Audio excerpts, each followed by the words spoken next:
What is the true test of an empire? To endure, to survive after its creators are long gone. What is the true test of a person? Power. To prove that you are able to put the world on your shoulders and handle the pressure. Tiberius never wanted the throne. He was a soldier, a commander, but not Augustus' chosen heir. Yet, when the first emperor died, Rome placed its entire weight on his shoulders, and it crushed him. Suspicion, paranoia, retreat into exile. The empire was ruled by fear. Then came Caligula, the golden boy of Rome, survivor of a slaughtered family, at first adored and then despised, remembered as a madman. But was he truly insane or simply vengeance dressed as power? This is the story of men who could not bear the crown Augustus left behind, and how Rome learned that power does not forgive weakness. When Augustus died on the 19th of August 14 AD, the Roman Empire seemed unshakable. For the first time in centuries, Rome was not torn apart by civil war. From the misty forests of Germania to the deserts of Syria, one man's hand had held the empire steady for over 40 years. Augustus' death was not simply the passing of a ruler. It was the moment the Roman world realized it had been resting entirely on the shoulders of one mortal. Ancient sources paint his final years in tones of weary triumph. Suetonius records his last words to his friends, half in jest, half in gravity. Have I played my part in the farce of life well enough? Then clap your hands and dismiss me with applause. It is a revealing line, an admission that his reign had been a performance, carefully staged, as much theater as politics. The piece he had created, the Pax Augusta, appeared solid but was fragile, a drama kept alive by the strength of a single actor. In his Res Geste Divi Augusti, the great inscription he composed to be read after his death, Augustus himself offered a catalogue of his achievements. I extended the borders of all the provinces of the Roman people, he boasts. I pacified the sea from pirates. I adorned Rome with public works. I gave the Roman people games and spectacles. It is the self-portrait of a savior, and in a sense it was true. The frontiers were stable. The Rhine and Danube marked a line of steel where the legions stood guard. Parthia, Rome's only equal, had been neutralized, with treaties that returned the legionary standards lost by Crassus at Carrhae. The provinces of Gaul and Hispania were pacified, their tribes subdued or Romanized. Egypt was bound to Rome as a personal possession to the emperor, feeding the city with its annual harvest of grain. Rome itself was transformed. The generation that had grown up under Augustus no longer remembered the hungry years of the civil strife. The Forum gleamed with marble. The Arapacis stood as a monument to harmony restored.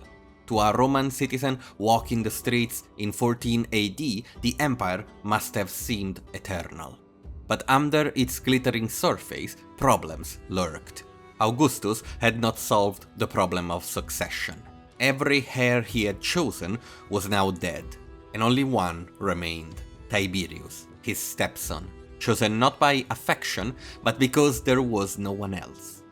Tacitus, who begins his annals precisely at this turning point, gives us the Roman mood. When Augustus died, Tiberius was left as sole master. His ascension found the Senate servile, the people without initiative, the soldiers bound to him by oath. There was no hesitation in obedience. This seems pretty positive, but you have to look between the lines. Tacitus does not speak of loyalty or enthusiasm, but of servility, passivity, and obedience. Augustus had drained the Republic of initiative. There was no political class left capable of resisting the next emperor. Power could pass seamlessly, but only because no one dared challenge it. Thus, at the death of Augustus, Rome stood on a knife edge. The empire was vast, rich, and seemingly at peace, but it depended on a model that had never been tested. The Principate was not a monarchy in name, yet it required a monarch in practice. Augustus had carried this paradox with unmatched skill. The question, unspoken but looming, was whether anyone else could do the same. For Tiberius, this was a poisoned inheritance. He was not Augustus, he wasn't even his beloved blood relative. He was the reluctant stepson. He did not have the warmth to charm the people, nor the charisma to make power seem effortless. Already in the first days after Augustus' death, many whispered, could this austere general trained in war but embittered in spirit truly play the role of Augustus? In order to answer this question, we need to go back first, to the beginning. Tiberius Claudius Nero was born in 42 BC into a world still ruled by the Republic, but already tearing itself apart. His mother, Livia Drusilla, was of noble blood and relentless ambition. His father, a supporter of the assassins of Caesar, was forced into exile after Philippi, taking the boy with him. When Livia returned to Rome, remarried to the triumphant Octavian, soon to be Augustus, Tiberius was swept into the new ruling household. He was not Augustus' blood, but he was now part of the family, and from childhood lived in the shadow of power. This shadow shaped him. While Augustus' grandsons, Gaius and Lucius, were paired as heir apparent, Tiberius was the reliable second string. He was not trained to rule, but to serve, an obedient soldier, a reserve option. Suetonius remarked bluntly. From boyhood he was gloomy and reserved, and his face rarely broke into a smile. It is the portrait of a child who learned early that he would never be first choice. Yet, if he lacked charm, he did not lack ability. In war, Tiberius excelled.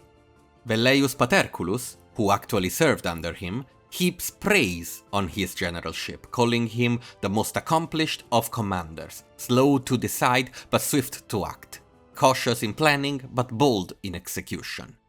Under his command, Rome secured its northern frontier, pushing deep into Germania and establishing fortifications along the Danube. He restored order in Armenia too, checked rebellions in Illyricum, and proved himself again and again to be the kind of soldier Augustus could always rely upon. But the victories never translated into affection. Tacitus notes that the legions respected him, but the people of Rome remained cold. They admired Germanicus, the dazzling nephew of Tiberius, but Tiberius himself inspired no love. He was the kind of man Romans trusted with their lives in battle, but not one to whom they would give their hearts in peace. Sadly, his personal life deepened his bitterness. His marriage to Vipsania, daughter of Marcus Agrippa, was by all accounts happy, rare among Roman aristocrats. Yet, Augustus forced him to divorce her and wed Julia, Augustus' daughter, to tie him more closely to the ruling family. Problem was that Julia despised him, and their union was a torment. Suetonius records that Tiberius never forgave this humiliation. When he later encountered Vipsania by accident, he followed her with tearful eyes and with great sorrow, until arrangements were made to prevent them from ever meeting again. The wound was permanent. He had been compelled to abandon love for politics, only to find no gratitude in return.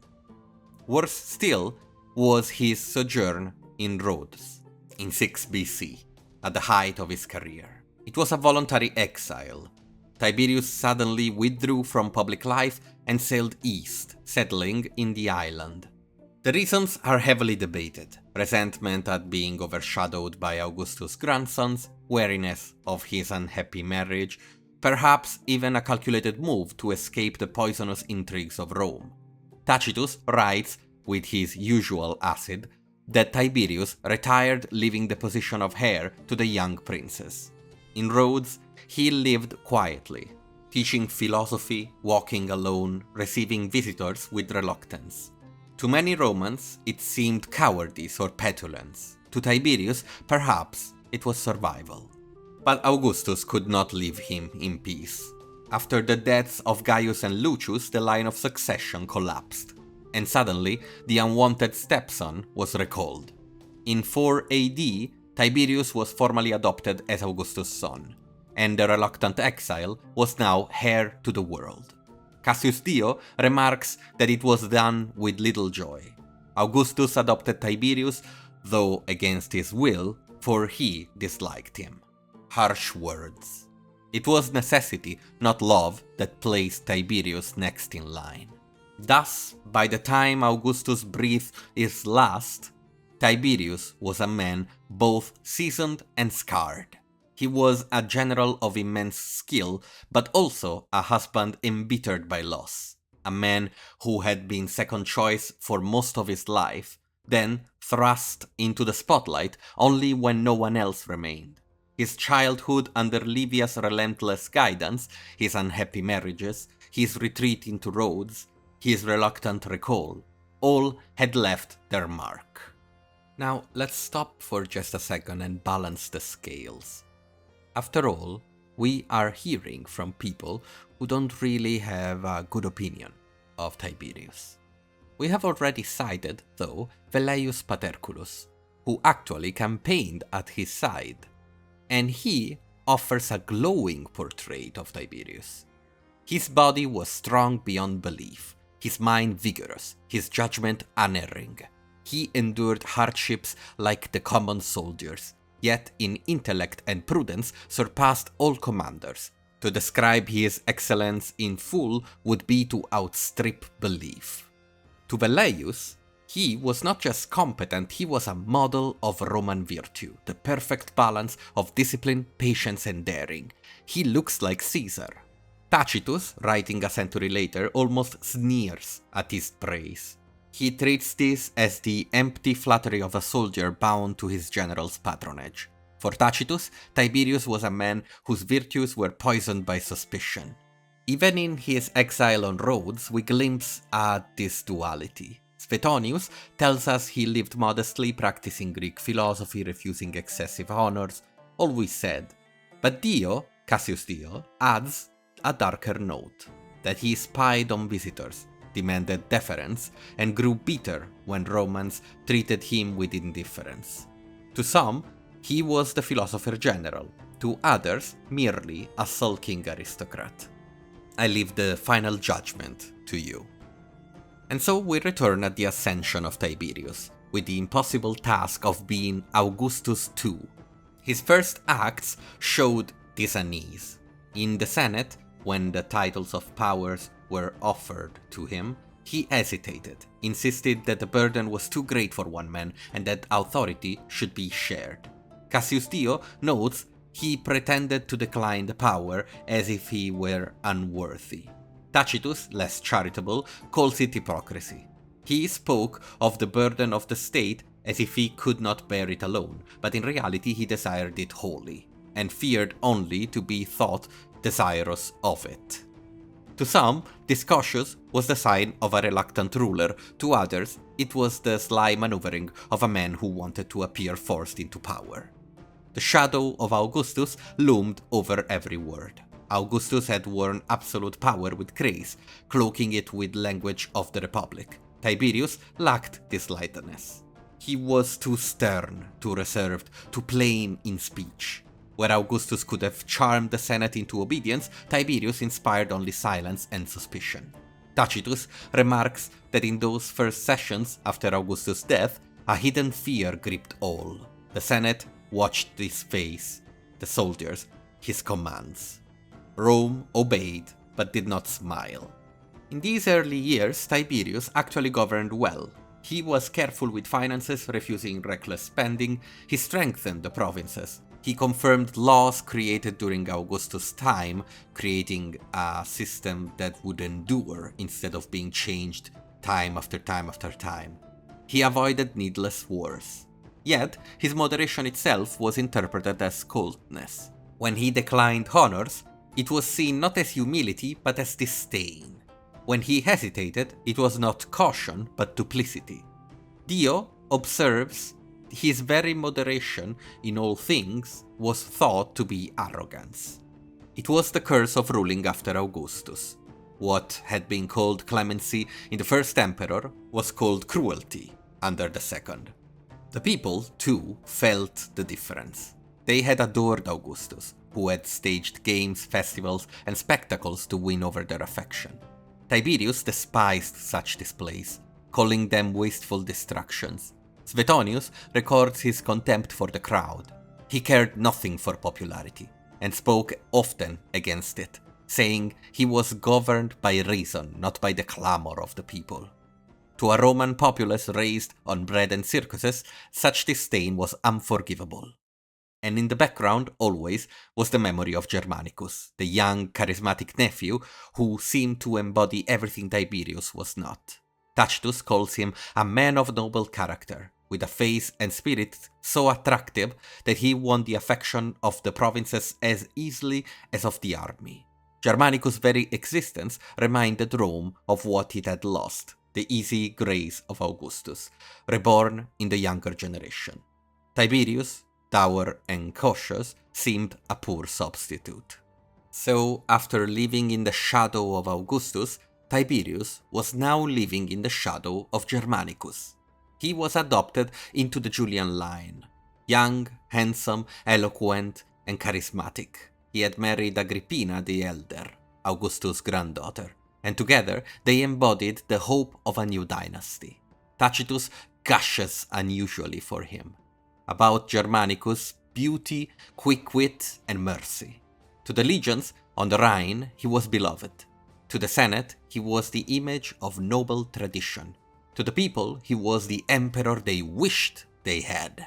When Germanicus suppressed mutinies across the Rhine legions after Augustus' death, Tacitus reports that the soldiers tried to proclaim him emperor instead. Germanicus refused, of course, but the story lingered, a whisper that Rome's loyalty to Tiberius was reluctant at best. Germanicus' campaign in Germania further enhanced his aura. He avenged the disaster of Varus' lost legions in the Teutoburg forest, recovered 2 of the 3 lost eagles, and struck fear into the tribes across the Rhine. Velleius Paterculus, though Tiberius' admirer, could not help but marvel. He conducted war with vigor, with spirit, with judgment. In him shone the virtues of every great commander. Germanicus seemed to combine the bravery of Caesar with the popularity of a Gracchus, meaning one of the Gracchi brothers who fought for the common people in the Republican times. Of course, this very brilliance became soon dangerous. Tiberius, cautious and deliberate, soon recalled Germanicus from Germany. Of course, it's maybe worth saying that he didn't get the name Germanicus until after his campaign. He was Nero Claudius Drusus before. Now, officially, Tiberius had recalled Germanicus to reassign him to the east, but unofficially, ancient writers saw jealousy. Tacitus, too, cannot resist the insinuation. The emperor could not endure a younger man basking in triumph. In the east, Germanicus achieved diplomatic successes, installing a pro-Roman king of Armenia, pacifying Cappadocia, but his popularity only grew, even without military operations. Then, in 19 AD, disaster struck. Germanicus fell gravely ill in Syria and died in Antioch, only 34 years old. Ancient historians immediately cast suspicion on Tiberius and his governor in Syria, Gnaeus Piso. Tacitus spins a tale of poisoning and plots, of Piso acting as Tiberius' agent to rid him of his rival. Whether or not this is true, perception was reality. Rome believed that the emperor had murdered his golden son. The mourning was immense. Tacitus describes the city in grief. Never was there such a display of public sorrow. In every house, in every street, laments were heard. They grieved as for a family member. Germanicus became a martyr. Agrippina, his widow, a symbol of defiance. And Tiberius, the cold, jealous stepfather who had destroyed the future. It is even more tragic if we believe that Tiberius had nothing to do with the death of Germanicus. He was now cornered as the monster. Tiberius' paranoia grew from this wound. After Germanicus, the Senate and people never truly trusted him. Every act of caution was read as envy even more, every hesitation as malice. And Germanicus' children, most famously Caligula, became living reminders that the people's heart lay elsewhere. From this point forward, Tiberius would rule not as a man confident in power, but as a man surrounded by enemies, real or imagined. Falling deeper into isolation, Tiberius found solace in one man, a man we have already talked about in the Praetorian Guard video, Lucius Aelius Sejanus, commander of the Praetorian Guard. Sejanus was clever, ambitious, and utterly devoted to the emperor's service, or so it seemed. Tacitus describes him as a man bold in purpose, masterful in disguise, concealing arrogance with humility. He persuaded Tiberius to centralize the guard in a single fortified camp just outside the city, an unprecedented concentration of military power within striking distance of the Senate. But Rome was becoming unbearable for Tiberius. The Senate despised him, the people never cheered him as they had Augustus. The name Germanicus was uttered at every assembly. In 26 AD, he finally left the capital for Campania, and from there to the island of Capri. Suetonius remarks laconically, "From then on he returned to Rome only twice, and for short visits." He would never again govern from the city of emperors. Of course, by retreating to Capri, Tiberius created an unexpected consequence. He was now in a mysterious place far away from everyone, leaving to writers freedom to write whatever they wanted. The retreat to Capri has inspired centuries of lurid legends. Suetonius and later writers describe grotesque scenes, orgies, sadistic punishments, even the drowning of boys forced into sexual slavery. Now, we can debate if these are real accounts or exaggerations, slanders. What we cannot do is prove either way. Tacitus, significantly, avoids explicit sexual scandals, but emphasizes instead a climate of fear and suspicion that followed Tiberius' retreat. All things were done under the name of Tiberius, but in fact by Sejanus. Now, this was the true consequence of Capri. By withdrawing, Tiberius surrendered Rome to Sejanus. Treason trials multiplied. Ancient sources depict a city where senators accused one another to survive, where suspicion itself became the air they breathed. Velleius Paterculus, usually loyal to Tiberius, still admits, never was there a time where the senators were more anxious, more fearful of words spoken in ignorance being turned into charges. Meanwhile, Agrippina the Elder and her children, Germanicus' heirs, were targeted. Tacitus describes their downfall with bitter detail. Agrippina beaten and starved into death on an island prison, her son Drusus locked away until he perished of hunger. Now the big question is if Tiberius ordered these fates personally, or if they were initiatives of Sejanus trying to cut away at this third column in the empire. In the public imagination, it was his paranoia and Sejanus' ambition combined that crushed them. On Capri, Tiberius surrounded himself with astrologers, informers, and exiles, seeking signs of loyalty and betrayal in equal measure. Cassius Dio notes his increasingly fascination with fate and omens, as if he were trying to divine whether he had already doomed his line, or hope still existed for the future. By the late 20s AD, Rome was no longer ruled by Augustus' chosen heir, but by a network of fear, whispers, and one Praetorian prefect. The emperor had turned his back on the city, and in his absence, power began to warp. The empire still stood, his borders secured, the economy stable, but at the center there was a vacuum, a hollowed throne on which paranoia set.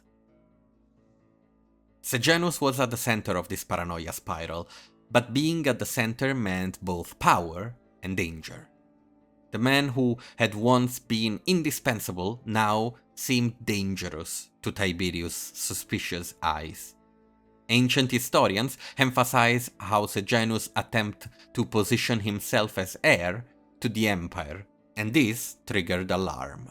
Suetonius notes that Tiberius had grown so suspicious that he trusted no one. Cassius Dio tells us the emperor began reading secret letters warning him that Sejanus was plotting to overthrow him. On October 18th, 31 AD, the Senate assembled as usual. Believing himself to be untouchable, Sejanus expected to be awarded further honors. Instead, a letter from Tiberius was read aloud. The letter began cautiously, praising Sejanus, but slowly shifted tone, waving suspicion into every phrase.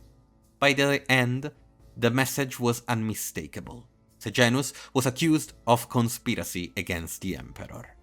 The Senate erupted. Cassius Dio recounts how senators, once sycophants of Sejanus, turned on him instantly, each outbidding the other to display loyalty to Tiberius. The Praetorian Guard, carefully managed by the emperor's allies, did not intervene. Sejanus was dragged from the Curia, imprisoned, and executed the very same day.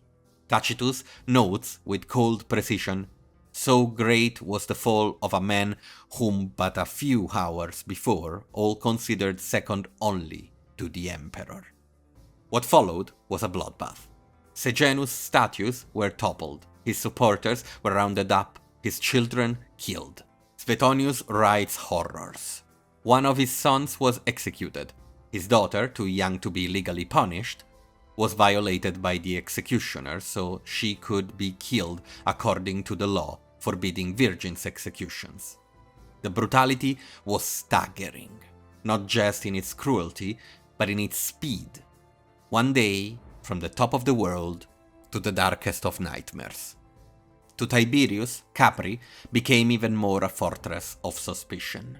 Cassius Dio claims he would stare across the sea toward Rome, fretting over who might betray him next.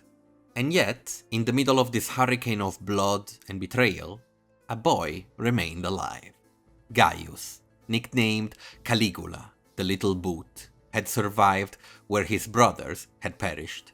He lived in Tiberius' shadow, often at Capri itself, forced to watch the emperor's cruelty and navigate the terror of court life. Suetonius says Tiberius declared to his confidants, "I am nursing a viper for the Roman people and a phaeton for the world." Now, this is probably apocryphal and written in hindsight by people who knew what Caligula would become.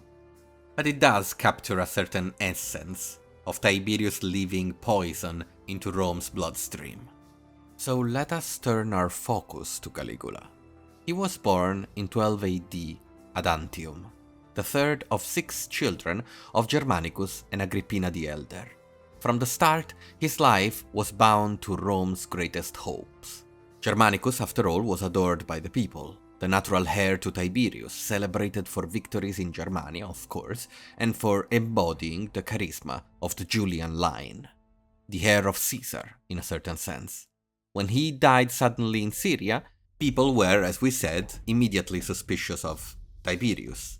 The grief recorded was immense, with public mourning that bordered on revolt. For young Gaius, Caligula, his father's death marked the beginning of a childhood shaped by violence and loss.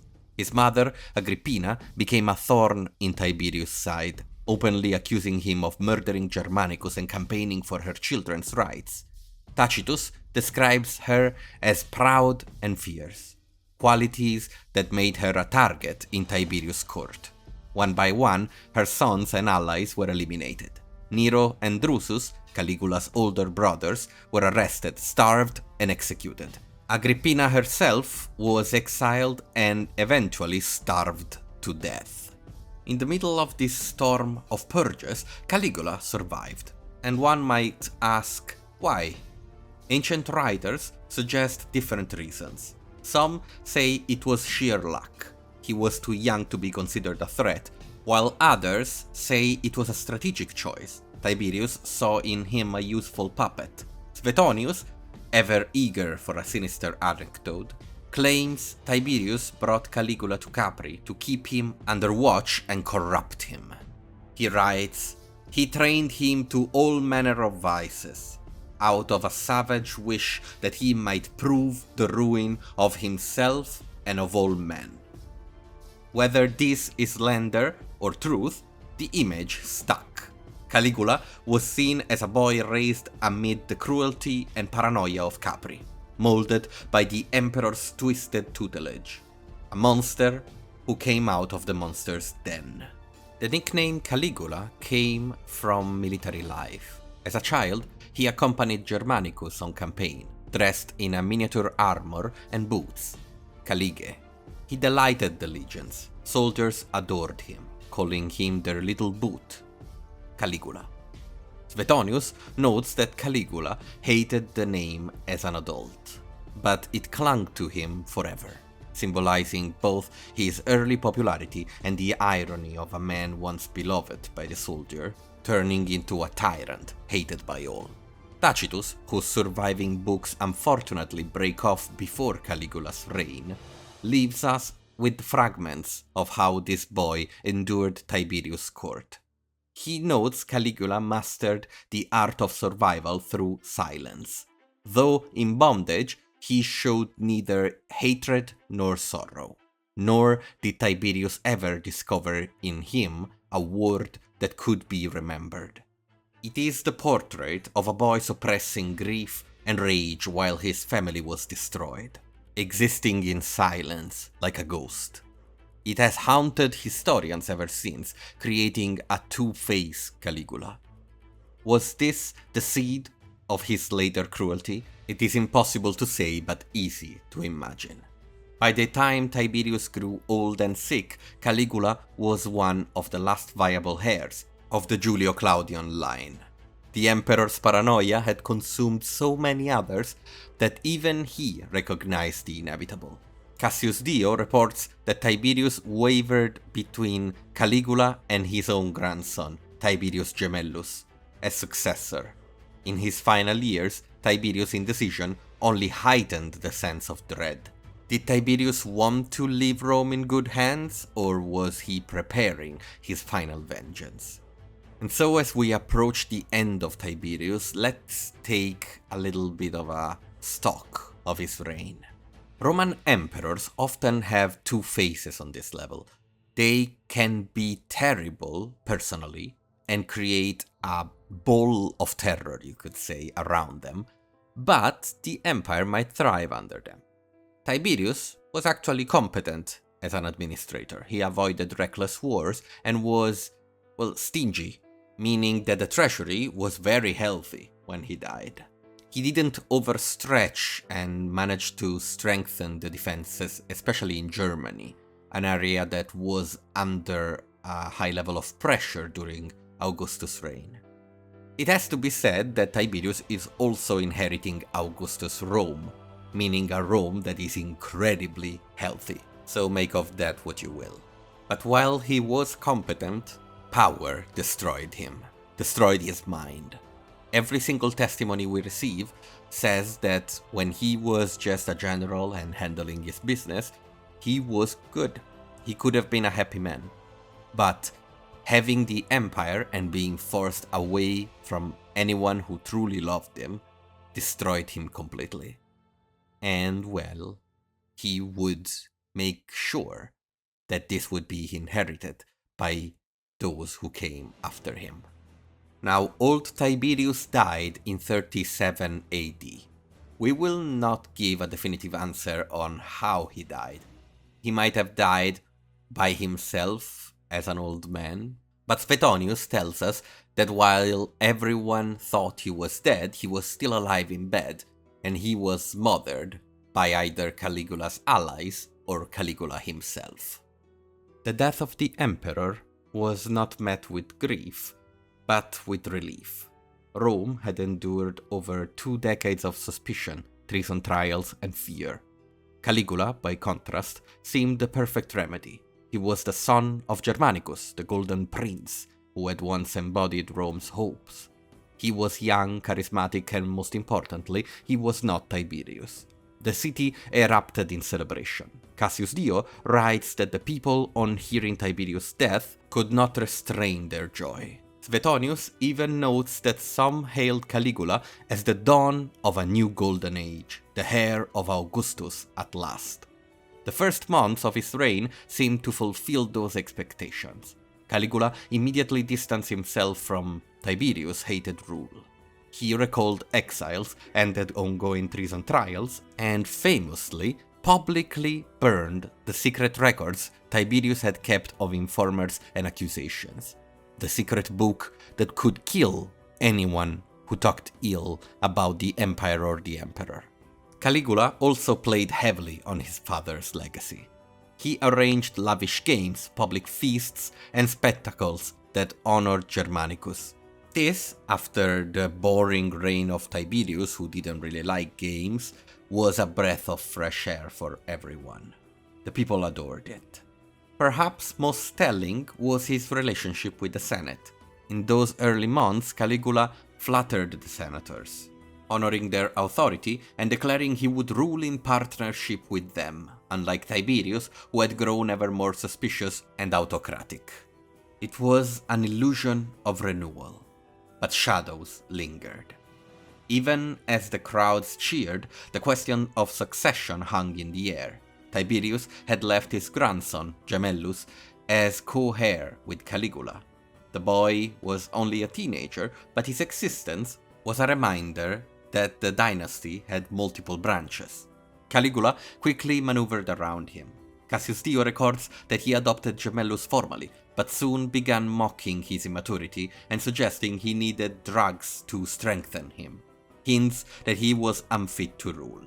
Within months, Gemellus was accused of plotting against him and forced to commit suicide. A very Tiberius thing to do. For now, though, the facade held. Caligula was adored by the people, courted by the Senate, and secured the loyalty of the Praetorian Guard, whose commander, Macro, had backed his succession. So was Caligula the snake Tiberius said he would leave Rome? Was he already planning what would happen next? Or was power slowly breaking him? As the fun part began to fade and the weight of the world began to pressure his little body. The turning point came in 37 AD, when Caligula fell gravely ill. Suetonius is vivid. He lay for a time at the point of death, and the entire city feared he would not survive. Now, this is a very comfortable narrative position. They can lay everything that happened after on top of the illness. It is hard to say if what we have is a polished narrative or what actually happened. But we have to follow it anyway, as we always do with ancient history. Some historians suggest that he was poisoned, perhaps an attempt by enemies left over from Tiberius' purges. Others hint at epilepsy or an acute nervous breakdown. Whether the cause, the recovery marked a profound transformation in the young emperor. Tacitus' fragments imply that the disease left him physically weakened but mentally unrestrained. Cassius Dio tells us that after his illness, all men feared him, for what had been a smiling prince now became a monster. Suetonius adds detail that has haunted readers for centuries. He demanded to be worshipped as a living god, humiliated senators, executed rivals arbitrarily, and indulged in acts of sexual and political perversity so heinous, Rome had never seen anything like it. Remember, we are looking at historians, aristocrats, extremely political people. We don't necessarily know if they're telling the truth. I only want to underscore this because the obvious common narrative on Caligula is that he was crazy. He was most certainly cruel. It's hard to say that they just lied. As it always happens, there's always the basis of truth, because people who write must try to be realistic because there might be someone who remembers or who has heard the story from a grandfather. So the realism must be there, but the details, well, the details can change a lot, right? Especially when we talk about private things like sexual depravity. Of course, there are numerous hints about Caligula falling down into a well of depravity. His upbringing. Caligula had spent his entire childhood in a world of fear, watching Tiberius destroy his family, observing the exiles and executions of the Roman elite, and enduring the cold tutelage of an emperor who had nursed suspicion, like a careful scholar of human weakness. It has also been said that if these same historians are right, Tiberius was keeping Caligula in a palace where depravity was the name of the game. In either case, it doesn't matter. Caligula began purging and killing both equites and nobles for minor slights. Tacitus notes that even the Praetorian Guard, loyal from his accession, came to fear him, as the emperor delighted in shocking punishments and public displays of dominance. He also openly flaunted his wealth and sexual indulgences, turning private vice into public spectacle. Suetonius recounts a banquet where he allegedly forced a senator to participate in obscene acts, a moment meant to demonstrate power but also to terrify everyone. Yet, alongside the horror, there was method. Caligula's early popularity with the people and with the army gave him a protective shield, eroded by time but still powerful. And he could still be charismatic with people he wanted to charm. It wouldn't last. One of Caligula's first acts of consolidation was to secure absolute control over the Senate. Senators who had survived Tiberius' purges and Caligula's ascension were initially flattered and given honor, but only to be struck down when suspicion or insolence arose. But in the midst of a moment where people were killed just for, well, the emperor thinking they should be killed, a stark difference from the times of investigation of Tiberius, Caligula understood he had to keep the army on his side. The emperor's true power rested on soldiers' obedience, so he lavishly rewarded the Praetorian Guard, showered troops on campaign with donatives, and indulged their loyalty with games and spectacles. Suetonius notes that soldiers worshipped him almost as a god, a dangerous combination of devotion and fear. It was this foundation that allowed him to govern through terror while avoiding immediate revolt. Economically, Caligula's reign reflected both extravagance and impulsive judgment. Cassius Dio mentions massive public spending on construction, games, and the embellishment of temples, often funded by confiscations and fines levied on the wealthy. Even abroad, Caligula's reign carried the stamp of personal obsession. Campaigns and military gestures often had little strategic sense, aimed instead at glory or spectacle. Cassius Dio famously records his attempted invasion of Britain, which culminated in the absurdity of collecting seashells as spoils of war and, well, trying to whip the sea into submission, physically. Such acts reinforced his image as capricious, extravagant, and tyrannical, but also served as performative demonstrations of absolute authority. Of course, soldiers who were looking at Caligula ordering them to attack and win a battle against the sea were weirded out, but they were being paid very well, and a lot of soldiers didn't see it. So, when you are getting a good pay and you are living large, you don't necessarily care.